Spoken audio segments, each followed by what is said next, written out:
하나 낼까요? 이런 가사의 노래가 있어요. 제목이 무엇일까요? 우리가 물이라면 새암이 있고 우리가 나무라면 뿌리가 있다. 무슨 노래죠?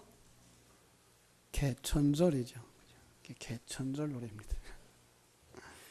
개천절이 10월 3일이었어요. 그죠? 근데 개천절이 무슨 뜻인지 아십니까? 개천절. 하늘이 열리는 절기입니다.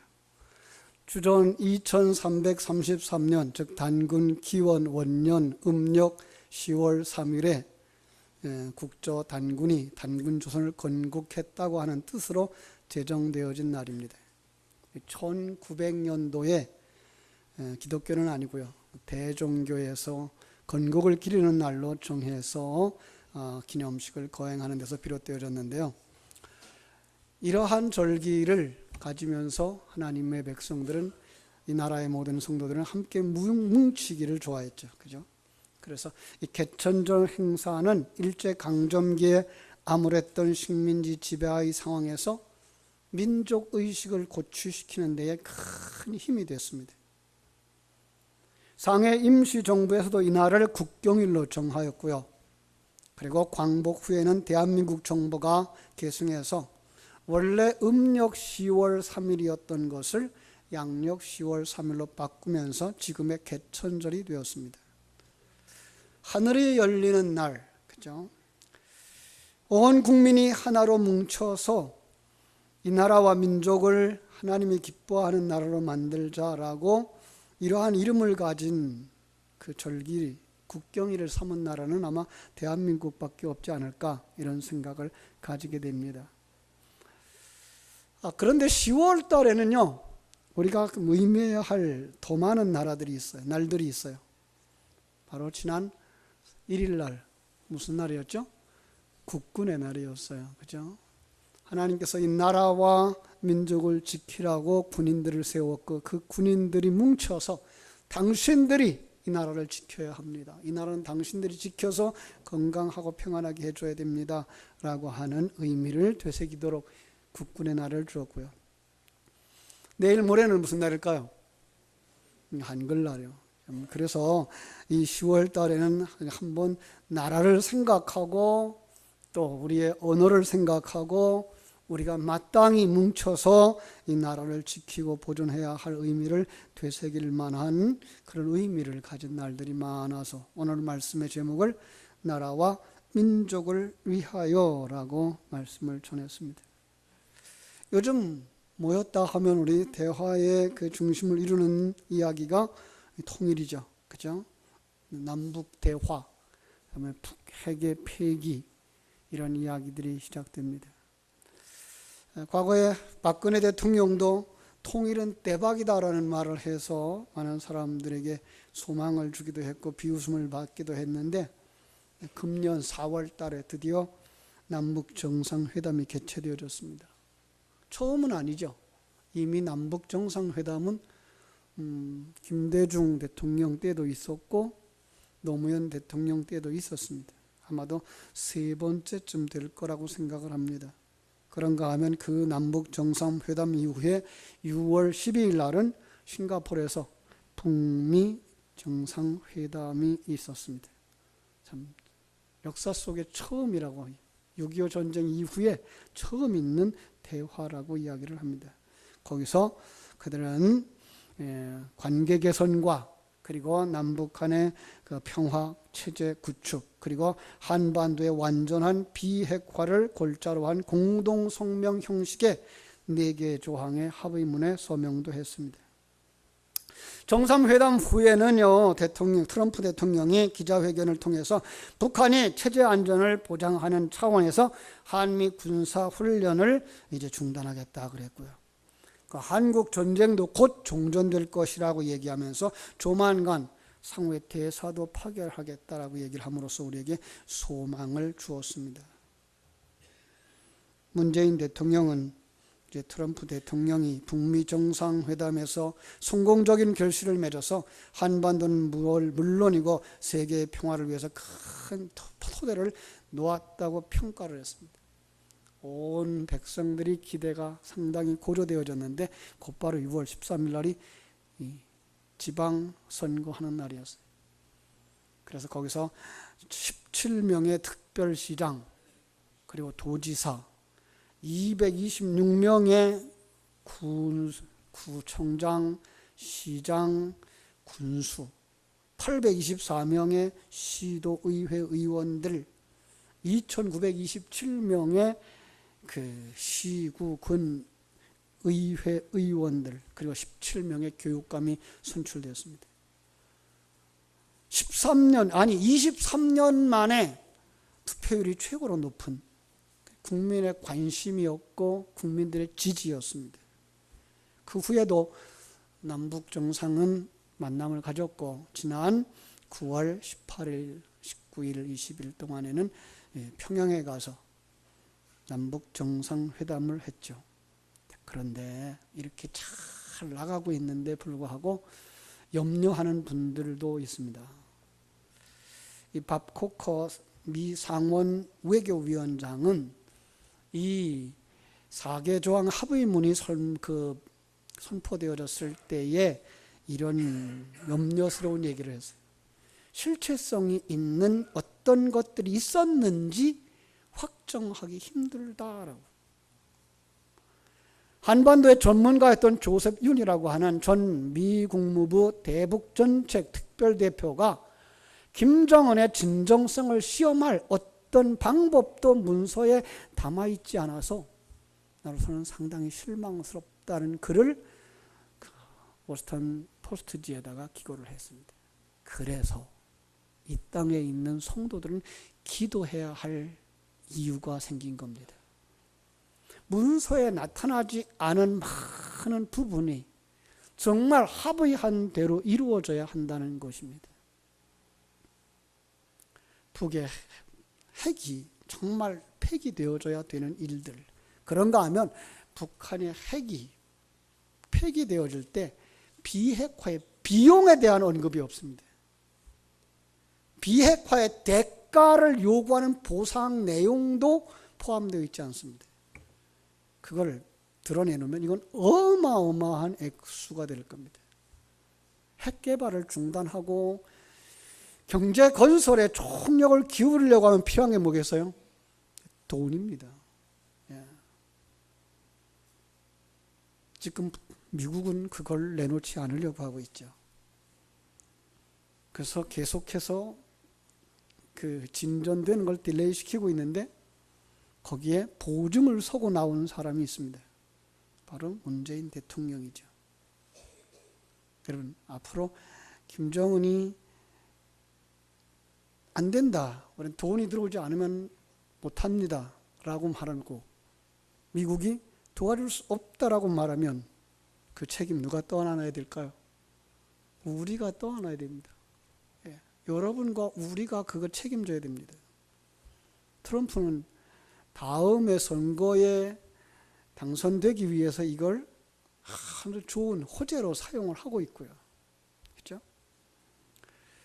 자, 이런 과정 속에서 우리는 정말 기도하지 않으면 이 일은 또다시 수포로 돌아가고 엄청난 재정적 손실과 엄청난 빚더미 속에 들어갈 수 있는 상황이 되고 말 것입니다. 이런 면에서 우리는 정치하는 사람들이 바르게 정치할 수 있도록 기도해야 됩니다.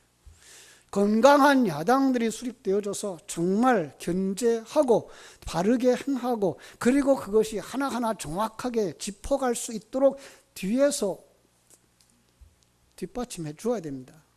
그러기 위해서 우리는 기도해야 됩니다. 참으로 어느 시대도 야당은 필요했죠. 야당이 견제하고 일방적 독주를 막을 수 있어야 합니다. 그래서 이번 지방선거가 그걸 원했는데 거기에 그게 없습니다. 이것도 우리가 기도해야 할 내용입니다. 여러분, 그래서 이처럼 북미 정상회담과 북한의 핵 폐기에 이 모든 과정 속에, 그리고 이 나라가 경제적으로 살아나는 이 일을 위해서, 나라와 민족을 위해서 기도해야 될 때라고 생각하고, 이 10월 한 달 동안 우리는 정말 하나님이 이 땅에 심어주신 제헌절, 그 개천절, 그리고 우리에게 정말 언어를 주신 한글날, 우리가 이 나라와 민족을 지켜야 하는 국방의 의무를 감당하는 군인들, 국군의 날을 생각하면서 더 많이 기도했으면 좋겠습니다. 대한민국의 교회는 지금까지 다양한 애국 운동을 해왔습니다. 그 중에 가장 으뜸 가는 운동이라 그러면 구국 기도회입니다. 나를 구하기 위한 기도회입니다. 여러분, 이건 언제부터 시작되어졌는가 하면요, 1800년대부터 시작되었습니다. 1895년 미국 북장로회 선교사가 보고한 이야기에 의하면 주일날 교회 안에 태극기를 개양을 하기 시작했다 그랬습니다. 주일날 교회가 태극기를 개양하는 것, 나중엔 그것도 형식만 보고서 우상숭배다라고 그래서 지금 없어졌습니다만은, 정말 우리 성도들은 나라를 사랑하는 자들, 이 나라에 살고 있는 대한민국의 백성이라는 것을 잊어버리면 안 됩니다. 다음으로 일어난 운동들이 독립운동이었죠. 그리고 물산장려운동, 평양에서 조만식 장로님, 김동원 성도님 같은 분들이, 크리스찬들이 앞장서서 조선 물산장려회를 조성하고 국산품 장려, 소비 전략, 금연, 금주 운동을 전개했어요. 잃어버린 나라를 사랑하는 마음을 그와 같은 행동으로 표현을 한 거예요. 독재시대의 민주화 운동에 동참할 수 있었고요. 그러나 무엇보다도 가장 오래된 것은 바로 구국기도회입니다. 다른 것들은 잠시 있다가 없어졌어요. 그러나 구국기도회는 1898년 고종의 탄신 이래 우리나라 교회가 서울 북쪽의 큰 공공건물을 빌려서 황제 탄신 축하를 하면서 기도회를 가졌던 곳에서부터 시작되었습니다. 일제시대를 지나고 6.25를 거쳐서 이 구국기도회는 활성화되어져서요, 정기적인 모임, 또 특별연합 모임, 그리고 기도원, 이런 운동들이 이어졌던 거죠. 그런데 이것은 대한민국에만 있는 운동이 아닙니다. 성경이 이 근거를 제공하고 있습니다. 여러분, 성경의 출애굽기 2장 23절 24절에 보면은 이스라엘 자손이 애굽에서 고역으로 단식하며 부르짖었다라고 말하고 있습니다. 그 부르짖음 기도입니다. 그 부르짖음 소리에 하나님께서 상달해서 하나님의 이스라엘 백성들을 향한 구원의 역사가 시작되었던 것을 볼 수가 있습니다. 출애굽기 17장 8절에 보면 르비딤에 모여서 전쟁을 하고 있는데 아말렉이 침략을 받습니다. 아말렉이 침략해 들어오자 모세가 일어나서 민족을 위하여 손을 들고 기도함으로써 하나님께서 그들에게 승리를 주셨습니다. 사무엘상 7장 5절에 가보면 이스라엘 지도자인 사무엘이 이스라엘이 미스바에 모여서 놓고 이스라엘 백성들을 미스바에 모아놓고 기도회를 열었습니다. 나라를 위하여서 기도하게 함으로써 하나님의 도움을 얻었던 것을 기억합니다. 다윗 왕도 마찬가지죠. 사무엘하 21장 1절에 보면 다윗 왕은 3년 동안 계속된 기근으로 인해서 백성들이 어려움을 겪을 때에 하나님 앞에 간구함으로써 해결의 실마리를 찾을 수 있었습니다. 뿐만 아닙니다. 이스라엘 백성들이 바벨론의 포로로 잡혀갔을 때 그 포로로 잡혀간 그곳에서부터 그들은 기도했고, 포로기 이후에 예루살렘의 총독으로 부임하여서 예루살렘 성벽을 재건하고 신정사회 건설을 기여한 애국자 느헤미야도 역시 기도로부터 애국운동을 실천했던 것을 알 수가 있습니다. 오늘 본문 바로 그 부분에 있어서 아주 중요한 느헤미야의 기도를 우리에게 보여주고 있는 겁니다. 특별히 5절부터 11절에서 이 느헤미야의 기도문을 볼 수 있는데요, 이 기도문의 중심에는 그 느헤미야의 기도는 나라와 민족을 위하여서 한 기도, 어떤 기도였는가를 우리에게 가르쳐 줍니다. 그래서 이 시간에 우리 한번 그 부분을 가만히 다시 한번 살펴보면서 우리는 어떻게 기도해야 할까를 묵상하려고 합니다. 첫째로 우리 한번 2절부터 4절까지 보겠습니다. 우리 같이 한번 읽을까요? 2절부터 4절입니다. 시작. 내 형제들 가운데 하나인 하나니가 두어 사람과 함께 유다에서 내게 이르렀기로 내가 그 사로잡힘을 면하고 남아있는 유대와 예루살렘 사람들의 형편을 물은즉 그들이 내게 이르되 사로잡힘을 면하고 남아있는 자들이 그 지방에 거기에서 큰 환난을 당하고 능욕을 받으며 예루살렘 성은 허물어지고 성문들은 불탔다 하는지라 내가 이 말을 듣고 앉아서 울고 수일 동안 슬퍼하며 하늘의 하나님 앞에 금식하며 기도하여 이르되 하늘의 하나님 여호와 크고 두려우신 하나님이여 주를 사랑하고 주의 계명을 지키는 자에게 언약을 지키며 긍휼을 베푸시는 주여 간구하나이다. 아멘. 느헤미야는 고국 땅에 대한 형편을 사람들에게 묻고 자기가 알게 된 사실을 토대로 해서 하나님 앞에 기도했다라고 말씀하고 있습니다. 그냥 형식적인 기도가 아니었어요. 의무적인 기도가 아니었어요. 진심을 다한 진정으로 관심을 동반한 기도였던 것입니다. 그렇습니다. 오늘 우리가 나라와 민족을 위하여서 기도할 때 우리는 나라의 형편을 아는 것이 중요합니다. 그리고 이 나라에 대한 관심이 있어야 됩니다. 정교 분리의 원칙을 외치면서 정치는 정치가들이나 하는 것이고 교회는 성도들이 함께 하나님의 나라만 세우면 되는 것이다 라고 생각했던 이분법적인 생각을 버리고 정말로 우리는 대한민국의 백성인 것을 기억하면서 나라와 민족에 대한 관심 그리고 나라와 민족에 대한 올바른 이해 그 속에서 우리가 마땅히 하나님 앞에 구해야 할 기도가 무엇인가를 우리는 찾아야 될 줄로 믿습니다. 우리는 북한 땅을 위해서 기도할 때도 그렇습니다. 많은 사람들이 북한을 갔다 왔다고 그게 전부인 것처럼 표현을 합니다. 그런데 우리는 이전부터 보아왔지 않습니까?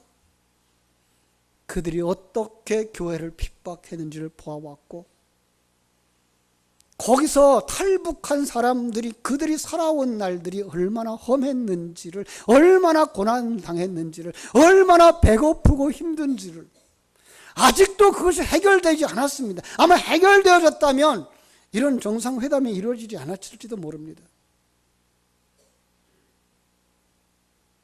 정말 그들을 이해할 수 있는 우리가 되어줘야 됩니다. 거기에는 지금 종교의 자유가 없습니다. 지금도 굶고 헐벗어 죽어가는 사람들이 얼마든지 있습니다. 그리고 70년 동안 공산주의 사상에 깊숙이 물들어 있는 사람들입니다. 우리가 그들을 복음화하고 정말 우리와 함께 어우러져 살아갈 수 있는 나라가 되게 하기 위해서는 우리가 철저한 이해와 준비가 없이는 그들을 변화시킬 수가 없다는 사실을 알아야 됩니다. 그래서 기도해야 되는 겁니다. 그래서 성도들이 기도하고 성도들이 변해야 되는 것입니다. 느헤미야의 기도 속에 두 번째 기도가 6절부터 7절에 나옵니다.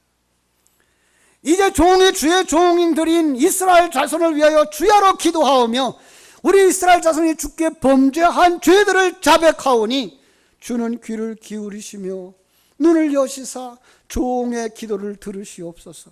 나와 내 하나님의 집이 범죄하여 주를 향하여 크게 악을 행하여 주께서 주의 종 모세에게 명령하신 계명과 율례를 지키지 아니하였나이다.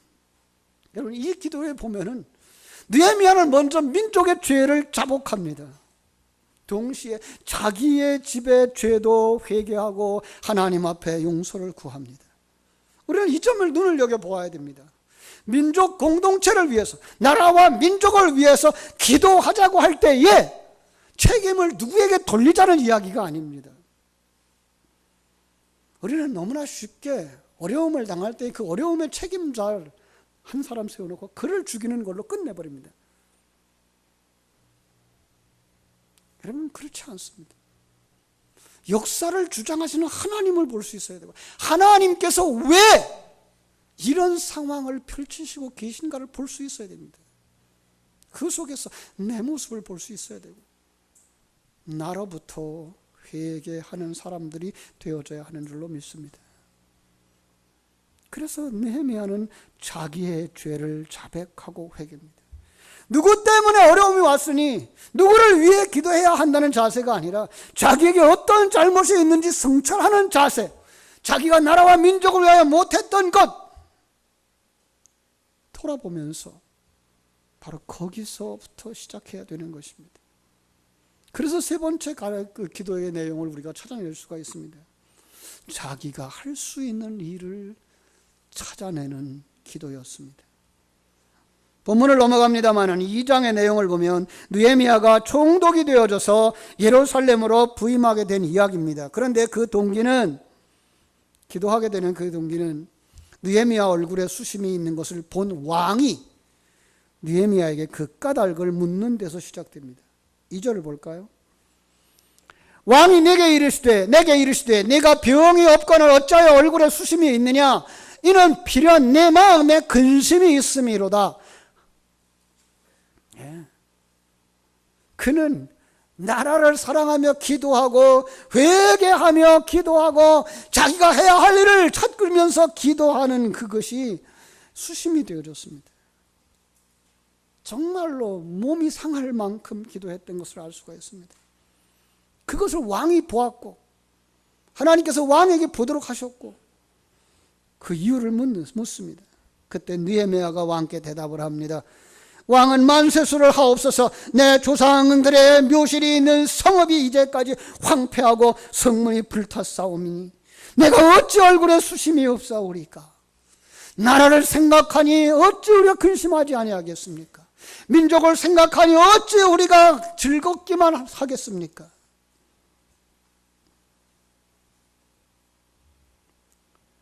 왕이 다시 묻습니다. 그러면 네가 무엇을 원하느냐? 이 말을 들은 느헤미야 곧 하나님께 묵도했다 그랬습니다. 그리고 난 후에 왕에게 대답합니다. 나를 유대 땅 나의 조상의 묘실에 있는 성읍에 보내어 그 성을 건축하게 하옵소서. 느헤미야가 잠깐 기도했습니다. 그 짧은 시간 하나님께 기도한 후에 자기를 예루살렘 성을 건축할 수 있도록 보내달라고 기도합니다. 요청합니다. 이것을 통해서 우리가 알 수 있는 것은 느헤미야의 기도가 나라와 민족을 위해서 자기가 할 수 있는 일이 무엇인가를 찾는 기도였다는 사실입니다. 그리고 그는 알았습니다. 자기가 그 일을 짊어지고 나아가서 해야 될 사람이라는 것을 알았습니다. 나라와 민족을 위한 기도는 나의 유익만을 구하는 기도가 아니라 내가 할 수 있는 일이 무엇인가를 찾는 기도여야 하는 것입니다. 그것이 바로 느헤미야의 기도가 우리에게 가르쳐주는 것입니다. 이처럼 느헤미야는 나라와 민족을 위해 기도할 때에 관심이 동반된 기도를 했고 자기의 죄를 자복하고 회개하는 기도를 했습니다. 그리고 자기가 할 수 있는 이 일을 찾는 기도를 했습니다. 사랑하는 여러분, 여러분들도 나라와 민족을 위해서 많이 기도하시는 줄 압니다. 지금까지 기도할 때 어떻게 기도하셨는지요? 오늘 느헤미야의 기도를 통해서 여러분에게 나라와 민족을 위해서 어떻게 기도해야 하는가를 깨우쳐 주셨습니다. 그것은 관심이 동반된 기도, 자기 죄를 회개하는 기도, 그리고 자기가 할 수 있는 일을 찾는 기도라는 것입니다. 한 걸음 더 나아가서 나라와 민족을 구하는 기도는 하나님의 나라와 그의 나라를 위해서, 그의 백성을 위해서 드려지는 기도여야 하는 것입니다. 성경이 그렇게 강조한 이스라엘, 그것은 바로 영적인 이스라엘이었고 하나님의 백성이었던 것을 상징하듯이 하나님의 나라, 천국, 바로 이 땅에 있었던 이스라엘이 상징하고 있는 것은 바로 하나님의 나라라고 하는 것입니다. 주님께서 오늘 우리들에게 또 가르쳐 주십니다. 너희는 먼저 그의 나라와 의를 구하라는 것입니다. 여러분, 우리는 하나님의 나라를 위해서 기도할 수 있어야 되는 것입니다. 보이지 아니하는 하나님의 나라, 그러나 그 하나님의 나라는 하나님의 백성들 속에서 이루어지고 있기 때문에 오늘 우리는 그 하나님의 나라가 하나님의 나라로 온전하여질 수 있도록 기도해야 되는 것입니다. 느헤미야처럼 그 나라에 대한 관심을 가지고 그 나라에 대한 정확한 정보를 가지고 그 나라를 이루기 위해서 힘쓰고 애쓰지 못해서 황폐되어졌다면 우리는 그 황폐되도록 만들었던 이유가 그리고 근거가 내게 있음을 깨달아 알고 우리는 회개해야 되는 것입니다. 가깝게는 우리가 교회를 세우는 일, 교회가 교회되게 하는 일을 위해서 나는 무엇을 했는가를 찾아보고 회개하며 기도해야 하는 것입니다. 교회는 하나님의 나라입니다. 함께 예배하는 성도들은 하나님의 백성들입니다. 하나님의 백성들이 하나님의 나라를 알지 못하면 안 됩니다. 하나님의 백성들이 하나님의 백성들의 의무를 알지 못하면 안 됩니다. 하나님의 백성들이 하나님의 백성들로서의 삶을 감사와 감격과 기쁨으로 누리지 못하고 살아간다 그러면 그것은 하나님의 나라가 아닐지도 모릅니다. 그렇게 하나님의 나라가 되어지도록 내가 그 일을 하지 못했다는 것에 대한 회개가 있어야 되며 한 걸음 더 나아가 느헤미야의 기도처럼 우리는 내가 이 하나님의 나라를 위해서 교회를 위해서 무엇을 할 것인가, 무엇을 해야 할 것인가를 찾으면서 기도함으로써 정말 우리가 살고 있는 나라와 민족을 위하여 그리고 내가 살고 있는 천국을 위하여 기도하는 여러분들 되어지기를 주님의 이름으로 축원합니다. 기도하겠습니다.